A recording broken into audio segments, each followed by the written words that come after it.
여자들의 시선으로 바라보는 세상 이야기 마멘톡의 김민수입니다. 시청자 여러분 반갑습니다. 우리는 살면서 누군가에게 조언이나 충고를 하기도 하고 때로는 듣기도 합니다.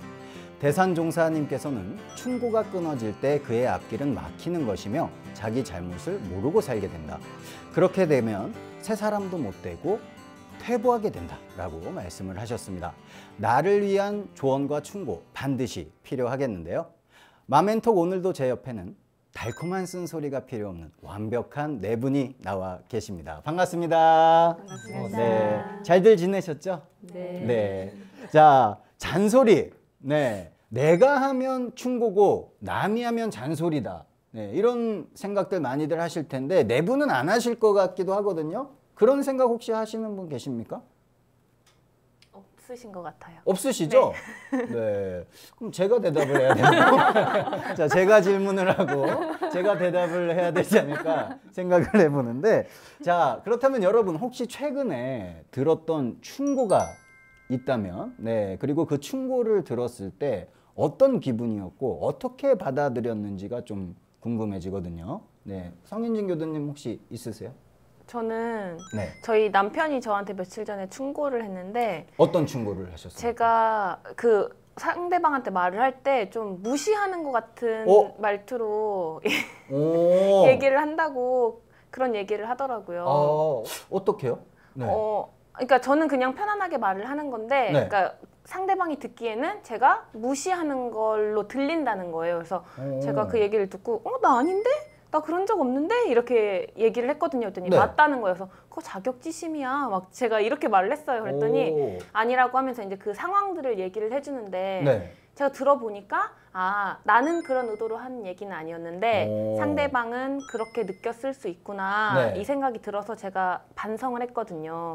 그래서 그런 충고를 듣고 네. 제가 고쳐봐야겠다. 내가 그렇게 의도하지 않았더라도 상대방이 그렇게 느낀다면 내가 고쳐봐야겠다. 이렇게 반성을 하는 시간을 가져보았습니다. 그렇군요. 아니 저는 성인진 교도님이랑 계속 방송을 하면서 그런 느낌 한 번도 안 가져봤거든요. 혹시 느껴보신 적 있으세요? 별로. 네. 그렇죠. 네. 네. 이상하네. 여기 방송이니까. 다르구나. 그렇죠. 평소와는 좀 다를 수 있죠. 네, 인정하겠습니다. 네, 한정란 교도님 있으세요? 저는 사실 이게 방송 시작하고 네. 지금 현재 한 10kg가 감량한 상황이거든요. 맞아요. 네. 네. 저희가 옆에서 쭉 네. 지켜봤잖아요. 네. 네. 근데 제가 자랑스러운 거예요. 그래서 제가 이제 그 수업을 나가면 그 청소년들이든 노인 수업이든지 간에 장난을 잘 쳐요. 그래서 이제 20살짜리 우리 청소년 아이한테 선생님 살 빠졌지? 어때? 막 예뻐졌지? 막 일부러 이렇게 장난을 쳐요. 네. 그랬더니 더 빼야죠. 이러는 거예요, 저한테. 그래서 야, 지금 선생님 얼마 빠진 줄 알아? 그래서 그랬더니 키가 작으면 여자는 이렇게 더 말라야 돼요. 막 이러는 거예요, 저한테. 그런데 저는 그 말이 너무 충격적이지만 사실 이게 제가 뭐 10kg 감량했다고 해서 제 키에 이게 딱 적당한 체중은 사실 아니에요. 이제 건강을 위해서는 더 감량을 하긴 해야 되거든요. 네. 그래서 제 스스로 이 만족했을 뿐이지 아직 정상 체중은 아니니까 더 노력을 하긴 해야 되는데 내가 그 아이의 충고를 잘 감수를 해야겠다라는 경험을 했어요, 최근에. 알겠습니다. 네. 네. 우리 배정혜 교도님. 네. 저희 바이올린 레슨을 받을 때 네. 선생님의 기대치가 있는데 네. 연습을 못 해왔을 때는 지적을 받게 되는데요. 그렇죠. 제가 이제 피아노를 치니까 네. 악보를 볼 줄 알잖아요. 근데도 박자 지적을 받게 되면 뭐 더 천천히 박자 쪽에서 더 천천히 뭐 이런 지적을 여러 번 받게 되면 네. 좀 주눅이 들면서 뭐 연습만이 살 길이다 생각하면서 더 노력하게 돼요. 그렇죠. 충고를 우리가 또 충고나 잔소리 이런 거를 듣게 되면은 자존감이 좀 떨어지는 건 맞아요. 그렇죠? 네. 네, 힘내시고요. 네. 네, 교무님. 예. 대산종사님께서 충고가 끊어지면 그의 앞길은 막히는 것이다라고 말씀을 하셨습니다. 예. 우리 인생에서 충고가 왜 필요한 걸까요? 제가 이제 모임이 있어가지고 네. 이제 이제 그 모임을 이제 하려고 갔어요. 네. 길거리 막 걸어가고 있는데 사람들이 저를 보고 키득키득키득 웃는 거예요. 오. 왜 그러지? 이렇게 아무리 봐도 그럴 만한 게 없는데 네. 그 모임 장소에 도착을 했어요. 음. 그랬더니 거기 있는 사람들이 또 저를 보고 키득키득 또 웃는 거예요. 나 아무리 봐도 별거 없는데 네. 왜 웃지 이러고 있는데 어떤 사람이 딱 와서 얼굴에 뭐 검정이 묻었어요. 가서 얼른 치우세요. 그런 일이 있는데 네. 그렇게 그때 그 말 해준 사람이 고마운가요? 아니면 안 고마운 건가요? 고맙죠. 네. 말해준 사람이 고맙죠. 그 사람도 키득키득 웃고만 있었으면 계속 그러고 다닐 거 아닙니까? 예, 그 조아리의 창이라는 게 있어요. 이 사람한테는 네 가지의 창이 있다는 거죠. 첫 번째 창은 나도 알고 남도 아는 내 모습이라는 거죠. 내 모습 중에 나도 알고 남도 아는 모습들이 있죠. 네. 저는 키가 191이고 네. 예, 0.7인데 좀 줄이시는군요, 오히려. 예전에는 190이라고 했는데 네. 올려서 하여튼 이런 것들은 내가 아는 영역이죠. 남도 아는 영역이죠. 네. 또 한 가지 영역은 나는 아는데 남은 모르는 영역이 있어요. 예, 그러니까 다 자기만 아는 영역이 또 하나씩 있잖아요. 네. 또 한 가지는 반대로 나는 모르는데 남들이 아는 영역이 있어요. 네. 예, 그런 영역들이 있죠. 그러니까 그냥 검정이 묻어 있는데 나는 몰라요. 남들은 다 알아요. 네. 그런데 정작 자기는 몰라요. 그러니까 이제 교당에서도 보면 다른 교도님들 다 알고 있고 저게 좀 고쳐졌으면 좋겠는데 하는 것들이 있는데 정작 본인은 그걸 모르고 계속 같은 행동의 패턴을 반복하죠. 근데 그런 부분들이 다들 누가 있죠. 예, 있고 또 한 가지 영역은 나도 모르고 남도 모르는 영역이 있어요. 네. 근데 이제 내가 알고 남도 아는 영역은 우리가 아니까 뭐 어떻게 할 수가 있고 나도 모르고 남도 모르는 건 다 모르니까 그냥 그건 패스고 근데 중요한 거는 나는 모르는데 남은 알고 있고 또 남들은 나는 그런 영역인데 꼭 개선해야 될 부분이 있는데 누군가 말해주지 않는다면 계속 깜장을 묻히고 이제 그렇게 다니는 거랑 같은 거죠. 네. 대산종사님이 이 마음 공부한 사람은 심사와 심우가 있어야 된다고 했는데 심사라는 것은 마음의 스승, 심우라는 것은 마음을 나누는 도반이 있어야 된다는 거죠. 네. 그러니까 이제 마음의 스승과 마음의 도반은 이렇게 내 충고를 해주죠. 그거 검정 묻었어? 라고 해주는데 그런 역할을 해주는 분들이 있어야 한다는 거죠. 네. 제가 여기 오는 방송 녹화하러 올 때 남양주에서 여기까지 이제 운전을 하고 오거든요. 네. 저는 약간 길치예요. 그래서 그 내비게이션을 꼭 켜고 와야 돼요. 근데 켜고 오다가 또 처음에 올 때는 막 이게 길을 잘못 들으기도 하고 그러거든요. 네. 근데 그럴 때 잘못 들으면 내비게이션이 알려줘요. 다시 이렇게 가라고. 근데 그때 내비게이션 말을 들으면 이제 방향을 제대로 잡고 오겠죠. 네. 근데 그 말을 안 들으면 또 어때요? 계속 뺑뺑뺑 헤매게 되는 거죠. 근데 이제 그 충고라는 거는 내비게이션의 그 방향을 바로 잡아주는 말하고 같은 역할인 것 같아요.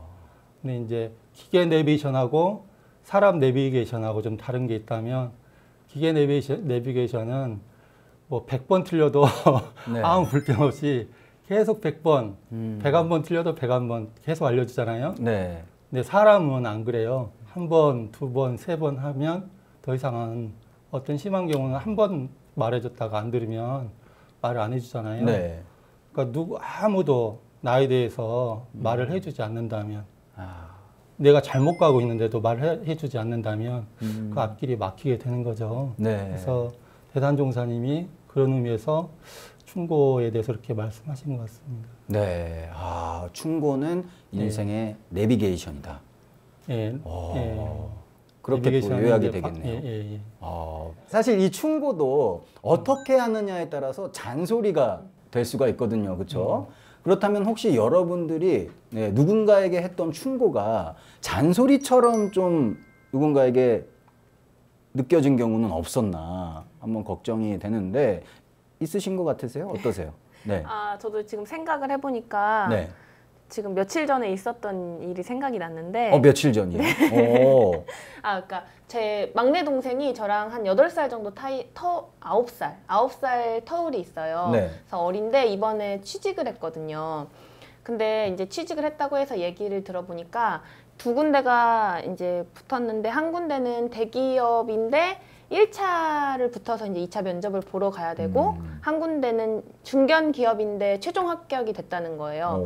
그래서 이제 어디를 선택을 했으면 좋겠냐 이런 얘기를 하더라고요. 근데 네. 저는 제가 만약에 그런 저의 상황이면 저는 이 중견 기업을 포기하고라도 대기업 시험을 볼 것 같은 거예요. 2차 시험을 또 보고 더 도전을 해볼 것 같은데 제 동생은 성격에 그냥 여긴 최종 합격 붙었는데 굳이 여기에 뭐하러 모험을 하나 이렇게 생각을 하더라고요. 그래서 자기는 여기를 가고 싶은 마음인데 거기에 동의를 얻고자 물어보는 거예요. 근데 저는 그 생각이 아니니까 이제 저 딴에는 내가 조금 몇 년, 9년 더 살아본 경험으로 내가 조언한답시고 그래도 나는 네가 더 도전을 해봤으면 좋겠어. 만약에 둘 다 떨어지게 되더라도 그거 경험 삼아서 또 해보면 되니까 넌 아직 어리니까 더 해봤으면 좋겠어 하는데 그 말을 듣질 않더라고요. 그래서 이제 아쉬운 마음에 저는 여러 번 얘기를 했더니 이제 그때는 제 말이 잔소리가 된 거예요. 충고가 아니고 자기는 이미 마음이 결정이 됐는데 네, 제가 하는 얘기가 이제 귀에 좋지 않은 거죠. 그래서 그 얘기를 듣고 그 아이가 반응하는 걸 보면서 나는 충고지만 그 아이한테는 이게 잔소리구나 이런 생각이 들었어요. 네, 우리 한정란 교도님께서는요? 저도 좀 잔소리를 많이 하는 편 같아요. 뭐 아이한테도 좀 많이 하는 편인데 특히 이제 저는 이렇게 사업을 꾸려서 이렇게 팀으로 같이 이렇게 수업을 나가는 편이기 때문에 저랑 같이 나가는 이 팀 선생님들한테 좀 잔소리를 많이 하는 편이에요. 네. 뭐 예를 들면 오늘 강의 나갔다 온 일지를 쓸 때 한 문장이라도 오늘 수업 목적에 맞게 잘 썼는지 글쓰기 평상시에 그 다음에 수업의 스킬을 할 때도 아이들한테 뭐 눈높이에 맞춰서 아이들한테 칭찬의 말 했는지 그 다음에 평상시에 수업을 진행을 할 때도 그 캘리그라피만 한 게 아니고 뭐 이렇게 거기에 들어가는 삽화라든지 기본적인 그 응용되는 뭐 이렇게 능력들 그런 것들을 계속 잔소리를 해요. 이것도 하고 이것도 하고 이것도 하고 이것도 하고 이것도 하고 좀 제가 많이 그렇게 다그치는 것 같아요. 그래서 제 스스로가 느껴요. 아 내가 참 들들 볶는구나 사람들을. 좀 그런 것 같아요. 네. 근데 제가 느끼기에는 그 꼼꼼한 반 네. 그리고 또 잔소리 반이라고 생각을 하거든요. 그렇죠? 네. 꼼꼼하기 때문에 또 그런 이야기가 나오는 거니까 조절만 잘하면은 뭐 그렇죠. 최고의 선생님이 되실 것 같은데요. 네. 이제 저는 네. 그 뒤로 이제 나중에 수업이 끊길까 봐. 네. 그게 저희가 좀 잡아드릴까요? 감사합니다. 네. 알겠습니다. 네, 배정혜 교도님께서는요. 저는 남편이 애주가다 보니까 네. 이 절주를 했으면 좋겠다, 뭐 금주를 했으면 좋겠다 이런 얘기를 자주 하다 보니까 네. 제가 잔소리꾼 같아요. 약주를 많이 좋아하세요, 남편분께서? 많이 줄었는데도 네. 제가 보기에는 아예 좀 끊었으면 좋겠는데 그게 사회생활 하다 보니까 잘 안 되나 봐요. 네, 그렇죠. 우리 또 건강을 위해서는 또 그죠? 약간 술을 줄이시는 게 네, 맞습니다. 좋으실 것 같습니다. 자, 사실 이 잔소리를 듣기 좋아하는 사람은 없을 것 같아요. 그렇죠? 네, 하지만 잔소리를 하는 사람은 사실 많습니다. 그죠? 주위에 보면 굉장히 많은 편인데, 네. 그 중에서도 잘한 잔소리가 또 있어요. 그렇죠? 네. 가족을 향한 따뜻한 마음을 가진 잔소리, 충고라고 우리가 할 수 있겠는데, 교무님, 이 현명한 잔소리는 어떻게 해야 현명한 잔소리가 될까요? 일단 가족에 한해서죠. 네네네. 가족에 한해서 현명한 잔소리는 없어요. 없습니까? 그 현명한 잔소리이고 싶은 욕구가 있겠죠. 그건 욕심은 버려야 됩니다. 네, 최고의 그러니까 이제 충고죠. 네. 근데 누구나 이렇게 잔소리를 해서 내 잔소리가 그 사람한테 이렇게 이제 전문 용어로 먹히면 좋겠죠. 근데 그게 잘 들어져요, 안 들어져요?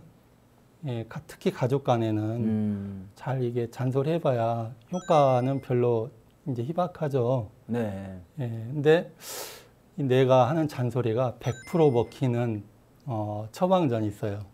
오, 예, 뭔가요? 100% 이게 되는 이 잔소리가 있어요. 네. 이게 세 가지의 단계가 있거든요. 네. 최고의 고수의 단계는 뭘까요? 저희는 진짜 모르겠습니다. 네.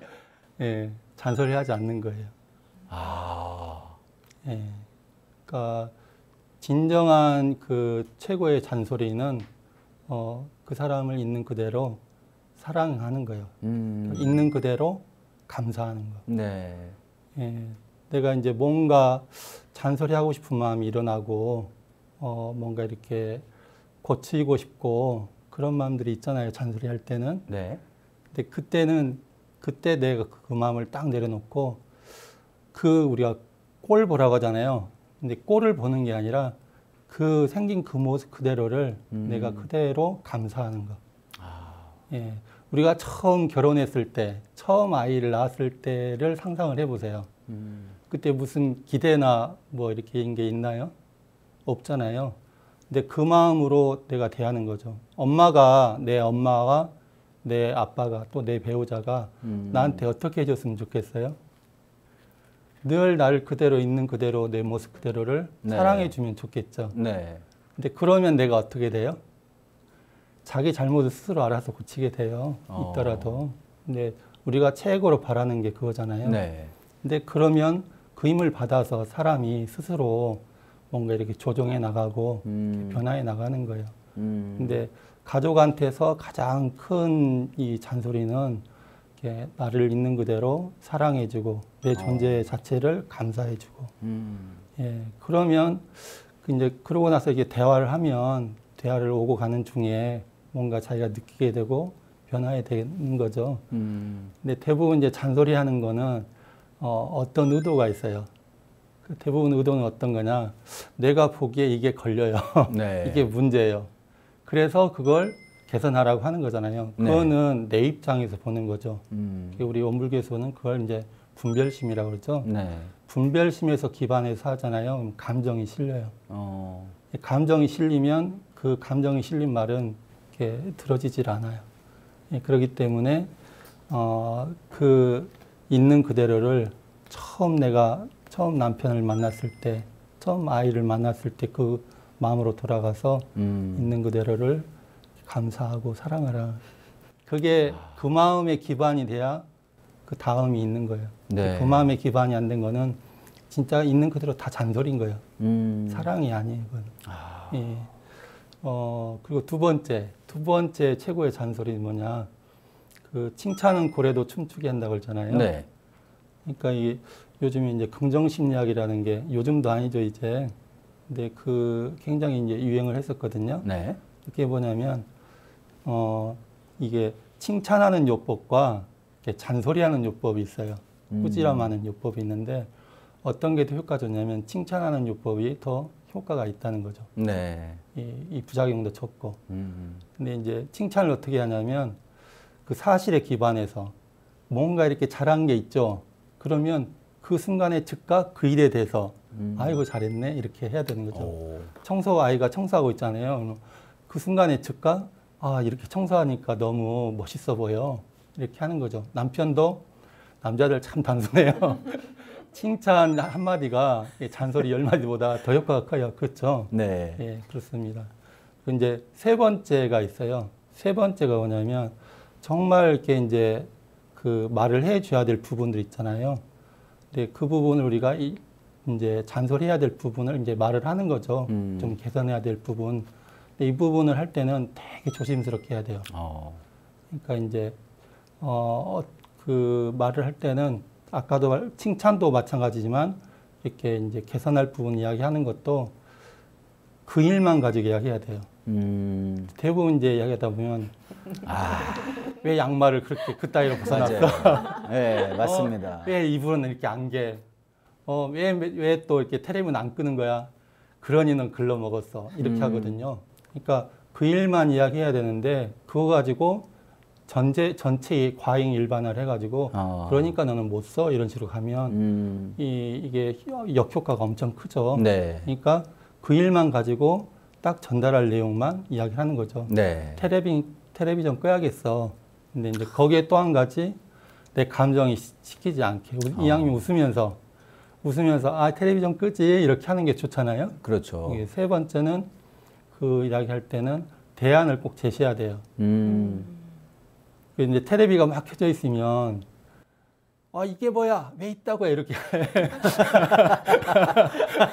근데 그거보다는 웃으면서 텔레비전을 꺼야지 이렇게 하면 되잖아요. 네. 예, 항상 대안을 제시하면서 이제 이게 마지막으로 이제 할 건데 네. 이거는 이제 이게 될수록 상가에서 하는 게 좋아요. 예, 제일 첫 번째는 있는 그대로를 감사하라. 네. 그 존재 자체를. 네.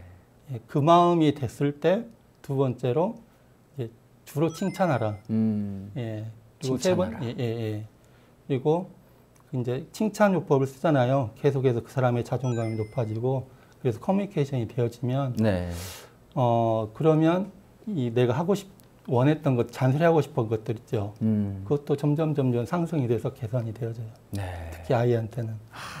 세 번째는 이제 꼭 계산해야 될 부분 이야기하되 아까 그 일만 그 일 가지고만 비교하지 말고 평가하지 말고 이제 과잉 일반하지 말고 그런 식으로 이렇게 하면 이게 이제 잔소리가 정말 현명한 잔소리가 될 것 같아요. 네. 교무님의 말씀 너무나 잘 들었고요.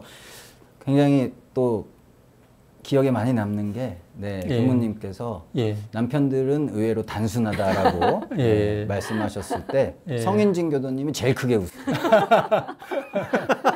가장 공감하셨다는 거예요. 제가 옆에서 똑똑히 봤습니다. 네. 사실이에요. 네. 자, 사실 달콤한 쓴소리를 하게 되면 상대방의 자존감이 낮아지기 때문에 이 쓴소리 후에는 반드시 칭찬과 격려의 말로 자존감을 높여주는 노력이 반드시 필요하겠습니다. 네, 여러분은 지금 마멘톡 함께하고 계십니다.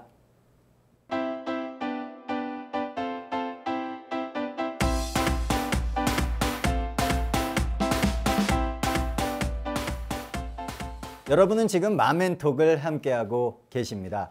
계속해서 심심할 틈 없는 우리들의 인생 이야기를 만나보는 공감업 왓수다 순서가 왔습니다.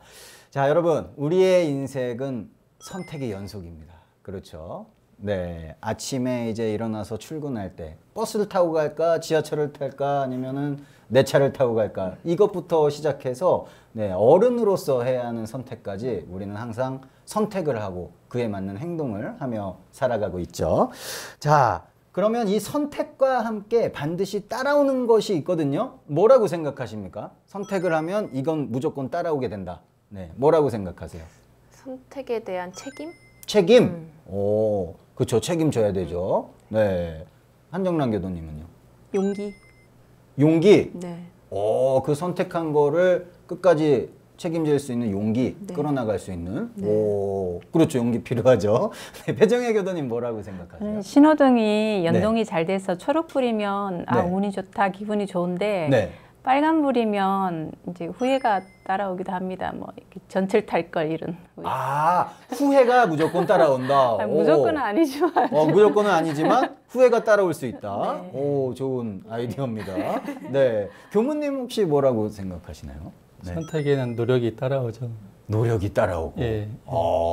다들 맞는 말씀을 해주셨습니다. 근데 한 가지 빠진 단어가 있는데, 바로 포기입니다. 포기. 네. 그렇죠? 선택을 하면 포기도 해야겠죠? 네. 맞아요. 자, 이렇게 어떤 것을 선택하고 포기할 때는 굉장한 또 용기가 필요하고 또 노력도 필요하고 다 맞는 말씀이시잖아요. 자, 그래서 오늘 주제를 선택과 포기로 한번 정해봤습니다. 여러분들의 인생을 돌아봤을 때 내가 굉장히 잘했던 선택이 있으신지, 성인진 교도님 어떤 선택을 가장 잘했다고 생각하세요? 제가 지금 가야금 연주자이잖아요. 그래서 제가 가야금을 처음 배우기 시작하고 그걸 전공으로 선택해서 이렇게 가야금 연주자로 지금 살고 있는 게 참 재밌고 또 특별한 인생이라고 생각이 들거든요. 네. 그래서 그게 저한테 참 잘한 결정이고 선택인 것 같아요. 아, 가야금을 하길 잘했다. 네. 좋습니다. 한정란 교도님이 제일 잘한 선택. 네. 저는 정토가 된 것을 가장 잘한 선택이라고 생각합니다. 이야, 네. 이야기를 좀 더 해주세요. 네. 왜 그렇게 생각하시는지에 대해서. 가치 있는 삶을 더 살고 있는 것 같아요. 아, 정토가 됨으로써. 네, 네. 뭐 일반인하고 산다고 가치 없는 삶을 산다는 게 아니라 네. 조금 더 내가 바른 삶을 살 수 있는 그런 조금 가치 있는 삶을 제가 살고 있는 것 같아요. 그래서 조금 더 마음에 힘이 생기고 네. 남편 교무님으로 인해서 그리고 그 정토회관에 다니는 그 정토님들의 그 도반들로 인해서 더 많은 의지와 힘이 생기고 그래서 조금 제가 더 일반적인 삶보다 더 가치 있는 삶을 살고 있는 것 같아요. 아, 네. 알겠습니다. 네. 좋습니다. 네. 배정혜 교도님께서는요. 저는 첫애 가지기 전에 네. 좋은 인연이 왔으면 좋겠다고 기도를 했어요. 오. 둘째 가질 때에도 아이들끼리 좋은 인연이 왔으면 좋겠다는 기도를 해서 그런지 애들끼리 사이가 좋고 우애가 깊어요. 이 착한 남매의 모습을 보면서 네. 남편을 만난 것을 기적이라고 생각합니다. 아, 참 최고의 선택. 네. 아, 너무 저기 우리 배정혜 교도님 댁에 가서 한 며칠 살고 싶지 않아요? 되게 행복할 것 같죠? 네. 자, 우리 교무님께서는 예. 서원을 세우고 교무의 길을 선택을 하셨습니다. 교무님 인생에서 최고의 취사 선택은 뭐라고 생각하시나요? 네. 네, 1번은 교무의 길을 끝까지 놓지 않고 온 거. 예, 그걸 이제 교무의 길을 선택한 거. 네. 그게 최고의 선택이었던 것 같고요. 두 번째는 교당에서 평생 교화하고자 이렇게 마음을 먹고 네. 그렇게 해온 거. 예, 두 가지가 최고의 선택이었던 것 같아요. 알겠습니다. 그러면 우리 이렇게 하죠. 며칠은 배정혜 교도님 댁에 가 있고 며칠은 우리 교무님 교당에 가 있고. 네, 환영합니다. 네, 알겠습니다. 네. 근데 우리가 무언가를 이렇게 선택할 때 망설여질 때가 있어요. 그렇죠? 네. 왜 망설여지게 될까요? 뭔가를 선택할 때. 네. 우리 이번에는 배정혜 교도님 먼저 한번 말씀을 들어볼까요? 심사숙고를 해도 네. 자신이 결정한 판단이 맞을지 틀릴지 잘 모르는데 결과가 불투명하기 때문에 아마 망설여지게 되는 것이 아닐까 하는 생각이 듭니다. 아, 그러니까 100% 확신이 없을 때 네, 불확실성. 그렇게 망설여지게 네. 된다. 네. 한정란 교도님께서는 그 나머지 선택하지 않은 한쪽에 대한 미련, 미련. 아쉬움, 미련, 아쉬움 그런 오. 것 때문에 망설여지지 않을까요? 그렇군요. 네. 네. 굉장히 공감이 많이 되고요. 성인진 교도님께서. 근데 같은 이야기일 것 같은데 내가 선택하지 않은 것에 대해서 후회하지 않을 자신, 이제 감당할 수 있느냐 이거를 내가 마음 먹어야지 더 확실한 선택을 할 수 있기 때문에 네. 그 시간이 필요한 것 같아요. 다 맞는 말씀들만 해주셔서 바로 다음 질문으로 넘어가겠습니다. 네. 자, 교무님. 예. 사실 저희가 세상에 태어난 것 말고는 다 선택이잖아요. 그렇죠. 네, 예, 세상에 태어나는 것 말고는 우리가 다 선택을 하며 살아가야 되는데, 네. 네, 지혜롭게, 네, 현명한 선택을 하는 게 중요하겠습니다. 그렇죠. 예, 네, 이렇게, 어떻게 해야지 가능할까요? 지혜로운 선택을 하려면 네, 내가 지혜로워야죠. 그렇죠. 예, 예. 네, 그 밤에 촛불을 켜면 이제 그 촛불이 밝히는 정도하고 전기를 켜면 전기불을 켜면 네, 전기불이 밝히는 정도하고 태양이 뜨면 태양이 밝히는 정도가 다르잖아요. 네, 자기의 촉수만큼 지혜의 촉수만큼 밝히는 것이기 때문에 그렇기 때문에 이제 우리가 마음의 힘을 키워 나가는 게 중요하죠. 그래서 지혜로운 판단하려면 네, 우리가 이제 마음 공부를 잘해서 마음의 힘을 키워야죠. 키운 만큼 지혜로울 수 있다고 생각하고 지혜로운 만큼 지혜로운 판단을 할 것이다 이런 생각이 들고요. 네, 또 한 가지는 우리가 완전히 지혜롭지는 않잖아요. 네, 최고로 지혜로운 분 우리가 대종사님, 부처님이라고 하잖아요. 네. 그러니까 어떤 판단할 때 만약에 대종사님이라면 어떻게 이렇게 생각하셨을까? 어떻게 하셨을까? 이제 우리가 그 선지님들한테 자꾸 듣는 이야기인데 접을 붙인다. 네. 이제 똘감배를 제대로 된 그 배나무에 접을 붙이면 이제 제대로 된 배나무가 된다고 하잖아요. 네. 사과나무로 붙이면 사과나무가 되는 거고 우리가 이제 대종사님께 이제 접을 붙이면 대종사님 조금 비슷하지 않겠어요? 그러니까 대종사님이라면 어떻게 하셨을까 이게 있고요. 그다음에 대종교에 보면 대종사님께서 이렇게 하라고 하셨거든요. 일하기 전에는 그 일을 하기 전에 미리 연마하고 내가 소개팅 하러 가면 소개팅 하러 가기 전에 미리 연마하시고 그러니까 이제 여기 방송하려면 방송하기 전에 미리 연마를 해야죠. 네. 일 당해서는 잘 치사하고 일 지난 후에는 다시 돌아봐서 이렇게 대조해보고 그리고 남이 이렇게 나무 일들 있잖아요. 나무 일도 그냥 건설로 넘기지 말고 내 일에 비춰서 내가 하면 어떻게 될까? 내 경우라면 어떻게 할까? 이렇게 하면 지혜로워진다고 하셨거든요. 예, 그 방법이 있고 이제 마지막 한 가지 더 이야기하자면 이 마음의 도반을 들고 도반들과 네. 의견을 나눠보는 거죠. 예, 이제 그리고 모시는 스승님과 또 교무님께 이렇게 물어봐가지고 어떻게 하면 좋겠어요 하면 다른 사람들의 의견을 이렇게 들어봄으로써 또 이제 지혜가 개발된다. 예, 지혜로운 판단할 수 있다. 네. 예, 그렇게 봅니다.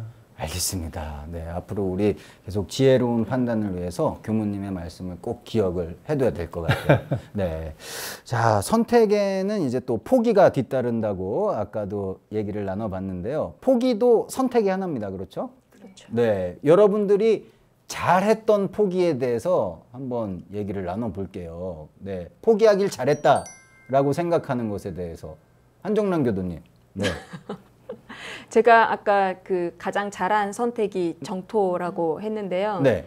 그 제가 입교를 그 박사과정 때 입교를 했거든요. 네. 근데 박사과정을 고민했던 시기가 고민했었을 때가 그 서울과 박사과정이 생기기 전에 이렇게 서울 쪽에 그 인근 학문으로 다른 쪽을 갈까. 그리고 이제 막 원광대학교에 서예과 1기가 생겨서 그쪽으로 갈까 고민을 할 때가 있었어요. 네. 그런데 원광대학교 서예과 1기 박사과정이라는 게 좀 메리트가 있어서 그쪽으로 선택을 했거든요. 네. 그런데 이제 가끔 후회도 있죠. 서울 쪽으로 내가 조금 더 큰 물로 갈 걸 박사과정에 거기를 포기를 하고 이쪽으로 선택을 했는데 여기 박사과정을 다니면서 제가 입교를 하고 원불교를 만나고 또 정토를 하게 된 것이었거든요. 그러니까 그때 그쪽에 그 서울 쪽을 포기한 것에 대한 그 후회는 그때는 뭐 있었죠. 굉장히 내가 그쪽 학문을 더 많이 배우지 못한 거에 대한 아쉬움, 미련 같은 게 있었는데 지금 결국은 그때 만약에 서울로 갔다면 아마 정토가 되어 있지 않았을 것 같아요. 그래서 잘된 포기이지 않을까. 네. 네, 그런 생각이 드네요. 네. 네. 알겠습니다. 네. 네. 굉장히 행복하신가 봐요, 지금. 네. 네. 좋습니다. 성인진 교도님. 네. 제가 네. 그 결혼한 지 이제 한 5년 정도 됐는데 네. 저희가 처음 결혼을 할 때 네. 아이를 안 가지기로 했었어요. 이제 그렇게 이야기를 하고 약속을 하고 결혼을 했거든요. 네. 그래서 이제 살다 보니 주변에서 이제 회유도 많이 하고 이래가지고 이제 아이를 가져야겠다 이제 생각이 변해서 아이를 가지게 되었어요. 근데 아이를 안 가지려고 했던 이유 중에 하나는 내 인생을 뭔가 포기해야 된다는 생각이 강해서 내 걸 포기하기 싫었던 거예요. 내가 즐기고 있는 거 그리고 내가 연주 생활하면서 나한테 투자하는 시간을 포기하기 싫어가지고 저희가 이제 아이를 안 가지기로 했다가 근데 이제 선택을 했고 아이를 이제 근데 낳고 보니까 아이가 너무 예뻐요. 지금 이제 막 기어다니기 시작하는데 며칠 전에 아침까지도 얘가 그냥 배만 밀고 다니던 애가 저녁이 됐는데 갑자기 몸을 디귿자로 세우고 성큼성큼 막 기어가는 거예요. 근데 너무 깜짝 놀랐는데 너무 기특하고 또 그 순간에 너무 약간 감동해가지고 정말 눈물이 날 정도로 그런 감정이 들더라고요. 그래서 이 감정을 제가 아이를 안 낳아봤으면 못 느껴봤을 감정이잖아요. 그래서 내가 비록 뭐 내 인생이 그렇다고 해서 막 망가지거나 이런 게 아니니까 내가 나한테 할애할 시간을 조금 포기하긴 했지만 그래도 아이를 선택한 게 잘한 것 같다 이런 생각을 해요.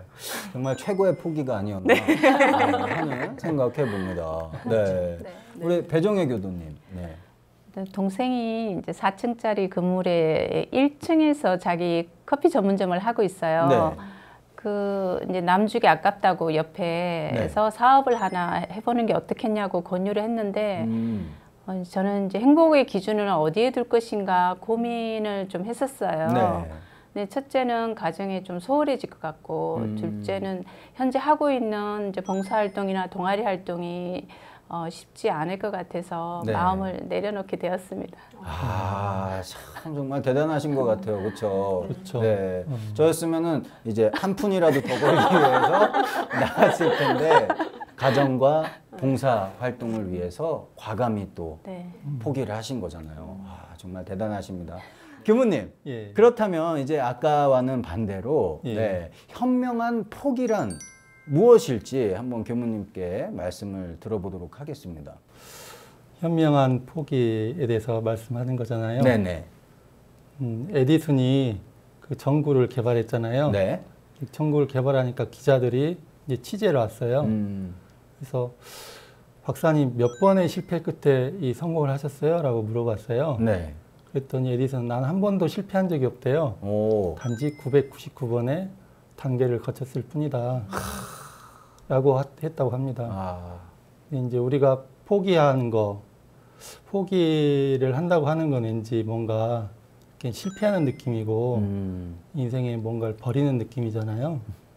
근데 그 실패라든가 포기라든가 이런 것들이 인생을 크게 놓고 보면 그게 다 하나의 단계이고 경험이지 실패나 포기가 이게 내가 포기한 게 실패가 아니라는 거죠. 예, 그렇게 생각을 한다면 네. 내 인생을 크게 놓고 보면 포기도 괜찮은 거예요. 예, 그러니까 이제 포기를 하실 때 포기해도 괜찮아. 이건 하나의 경험이야. 네. 예, 이 생각을 하면 이제 보다 저 편한 마음으로 현명하게 포기할 수도 있을 것 같고. 네. 또 이제 포기하고 싶어도 포기 안 될 때가 있잖아요. 그렇죠. 예, 근데 그것도 하나의 경험이에요. 이게 그 포기 안 되는 걸 포기해야 될 걸 포기 못 하고 질질 끌다가 이제 상처도 받고 네. 괴로움도 당하잖아요. 그것도 인생을 넓게 보면은 그 경험을 통해서 우리가 포기할 건 포기할 수가 있으니까 네. 포기 못 하는 것도 괜찮은 거죠. 예, 이렇게 포기해도 괜찮고요. 네. 포기 안 해도 괜찮습니다.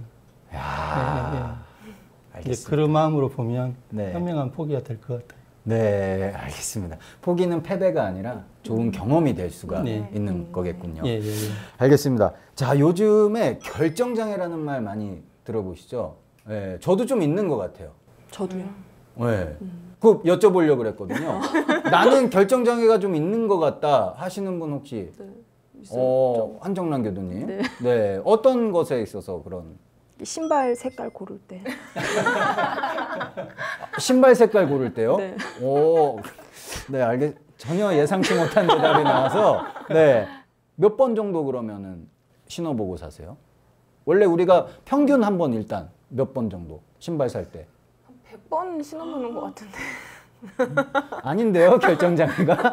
여기 100번이라고 하시고, 배정혜 교수님 몇 번 정도 신어보고 사세요? 저는 거의 네. 그냥 한 번 신어보고 마음에 들면 같은 색 그냥 같은 디자인으로 네. 두 컬레씩 뭐 이렇게. 근데 대부분 한 번 신어보고 사시는 분들은 저기 경제적으로 여유가 있으신 분들이신 거예요. 그죠? 네. 교무님 몇 번 신어보고 사세요? 네. 신발은 네. 글쎄요. 저는 근데 네. 그 선택에 네. 권한이 별로 없어요. 어. 예, 제가 이제 신장이 굉장히 크잖아요. 네. 어려울 이게 인생 사는데 다른 건 다 좋은데 네. 옷 사는 거 신발 사는 거 할 때요 너무 힘들어요. 그러니까 다른 사람들은 디자인을 보고 그러잖아요. 네. 저는 가 치수부터 물어봐요. 근데 그 선택 권한이 별로 없어요. 아. 요즘은 이제 세상이 좋아져서 네. 좀 선택할 수가 있습니다. 어. 네. 하여튼 그렇기 때문에 네. 그 선택에 있어서 네. 제한의 폭이 좁기 때문에 선택을 오. 좀 하는데 좀 쉽죠. 네. 예, 그 점은 좋은 것 같네요. 그렇네요. 네. 아니 한정란 교수님 그러면은 뭐 몇 번 정도예요? 그럼 이제 밝혀주세요. 저는 네. 한 10번 정도, 10켤레 10켤레 정도 신어보고 네. 왜 꼭 2켤레에서 고민이 되는지 오. 꼭 그래요. 2켤레에서 옷도 또 2벌에서 최종 후보. 최종 후보에서 두 개를 사버리면 되겠네요. 네. 아 그러면 정토 생활할 수 없습니다. 네. 아, 그럼 한 켤레는 배정혜 교수님께 사달라고 부탁하시면.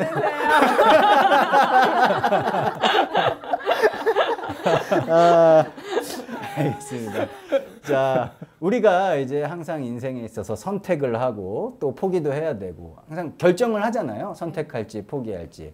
자, 근데 선택을 했을 때, 네, 항상 올바른 선택을 한다고는 볼 수가 없습니다. 우린 사람이기 때문에요. 그렇죠? 나의 선택이 좋은 결과를 만들어내지 못했던 경우도 분명히 있으실 것 같아요. 네, 있으신가요? 있었던 것 같아요. 오. 있었는데 네. 근데 저는 결과가 안 좋다고 해서 네. 그거에 크게 미련을 두지 않기 때문에 오. 또 오. 생각을 많이 안 하는 편이에요. 그럼 별로 기억나지도 않겠네요. 그렇죠? 그렇죠?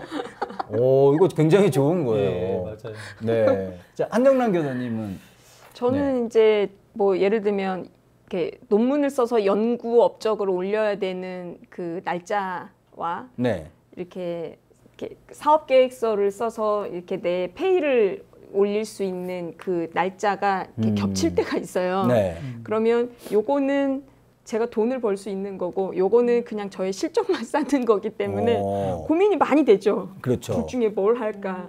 그런데 자꾸 돈을 벌고 싶죠. 오. 그렇죠. 네. 그렇죠. 그런데 요것도 하긴 해야 돼요, 사실은. 근데 자꾸 여기가 땡기는 거죠. 그런데 요걸 했다가 톡 떨어진 거예요. 오. 그럼 요걸 할 걸. 아.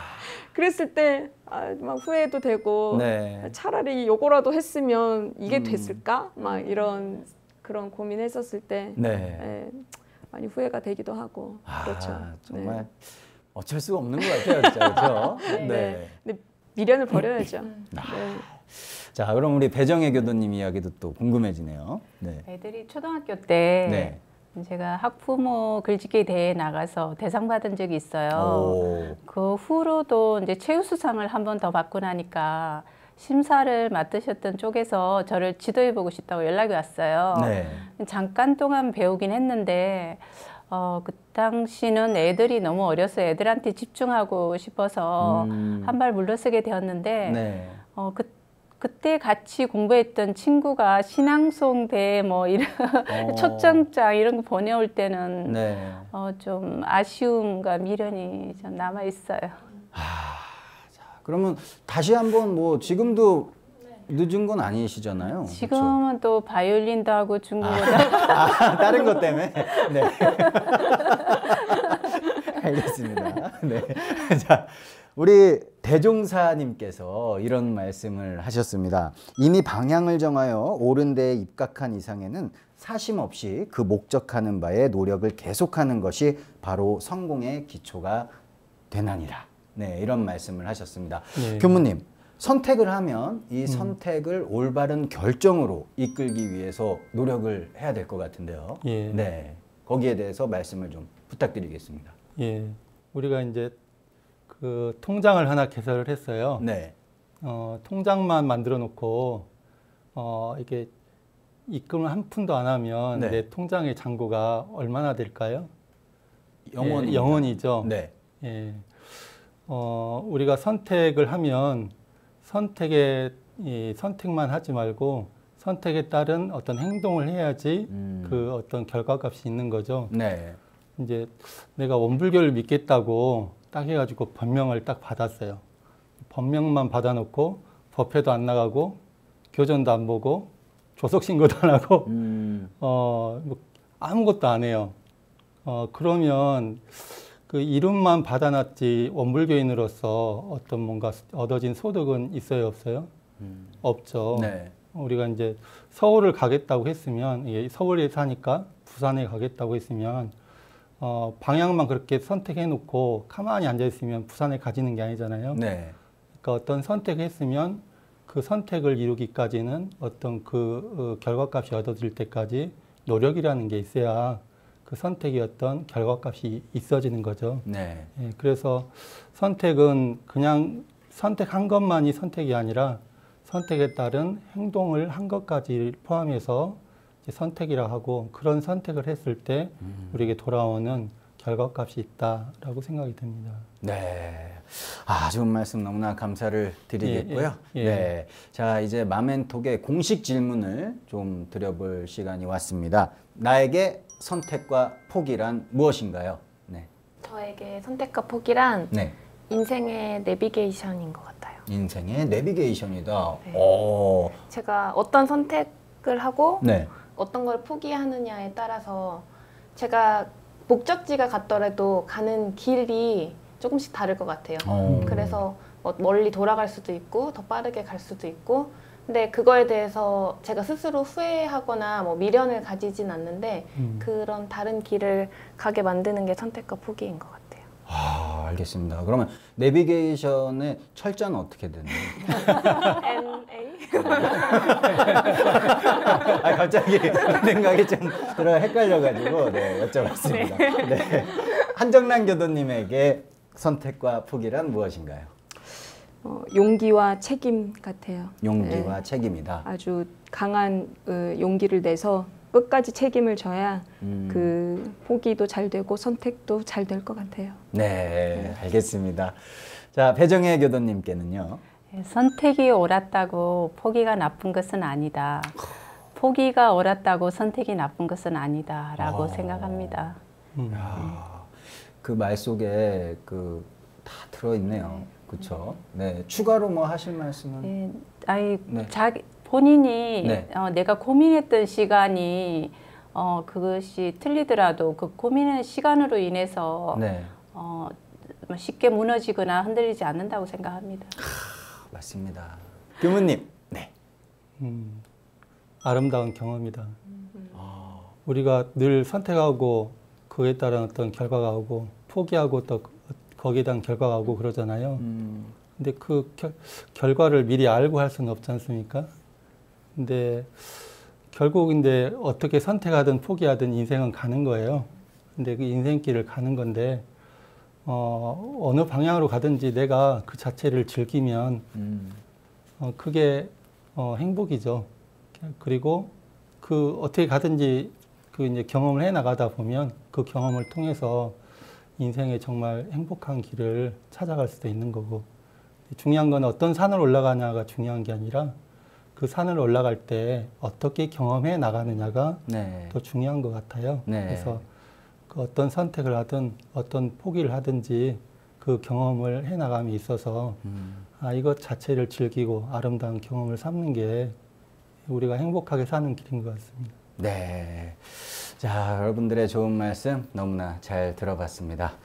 자, 선택이 어려운 진짜 이유는요, 선택하지 않은 것을 포기하기가 정말 어렵기 때문이라고 합니다. 반대로 포기를 안다는 것은 내가 진짜 원하는 것을 선택할 줄 안다는 뜻이기도 할 텐데요. 내가 용기 있게 결정한 선택과 포기에 확신을 가져보십시오. 언젠가는 여러분들이 원하는 결과를 얻게 되실 겁니다. 마멘톡 오늘은 여기까지입니다. 다음 시간에 다시 찾아뵙도록 할게요. 시청해주신 여러분 감사합니다.